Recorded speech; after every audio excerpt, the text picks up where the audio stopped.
নয়তো এই গণঅভ্যুত্থানের মাধ্যমে যে গভর্নমেন্ট ফর্ম করা হচ্ছে তাদেরকে তাদের শোচনীয় করার জন্য প্রস্তুতি নিতে হবে। এবং আমি আমার বক্তব্যের মাধ্যমে আমাদের আধিপত্য বিরোধী লড়াই আমাদের শহীদ ওসমান হাদি ভাইয়ের বিচার কামনা করছি। এবং আমরা দেখেছি এই লড়াই শেষ হওয়ার পর কিভাবে গোয়েন্দা সংস্থা আমাদের পেছনে কল কাঠুরি নিয়ে আস্ফালন দেখাচ্ছে। আমি একটা কথা স্পষ্ট বলতে চাই, এতদিন হয়ে গেল, 25 দিন হয়ে গেছে ওসমান হাদি ভাইয়ের হত্যার বিচার হয় না। এই দেশ লাশ হজম করতে শিখে গেছে। 71 থেকে 24 আমরা শুধু রক্ত দিয়ে গেছি, কিন্তু রক্তের বদলে আমরা কি পেয়েছি? আমরা শুধু বারবার ওসমান হাদিদেরকে হারিয়ে যাচ্ছি। 25 দিনও কি এই গভর্নমেন্ট এতটা এতটা আইনের প্রতি এতটা তারা দুর্বলতা তারা প্রকাশ করছে যে 25 দিন পরে আমাদের ওসমান হাদির হত্যাকারীদের গ্রেফতার করা যাচ্ছে না?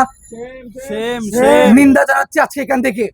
এবং আমি একটা কথা স্পষ্ট বলতে চাই, মনে করলাম খানিকক্ষণের জন্য ধরে নিলাম যে গ্রেফতারকারী একদম ফয়সালা একদম হাওয়া হয়ে গেছে, তাকে গ্রেফতার করা যাচ্ছে না। কিন্তু এত এত ইন্টেলিজেন্স, এত এত গোয়েন্দা সংস্থা আপনারা বড়াই করেন, এত এত দিন হয়ে গেল, এখনো কি এর পিছনে কারা আস্ফালন দেখাচ্ছে? কোন দৃশ্য শক্তি কাজ করছে? কোনো বিন দেশি শক্তির কোনো ধরনের ইনভলভমেন্ট আছে কিনা? কেউ কোনো এম্বাসিকে ইন্টারাপ্ট করছে কিনা?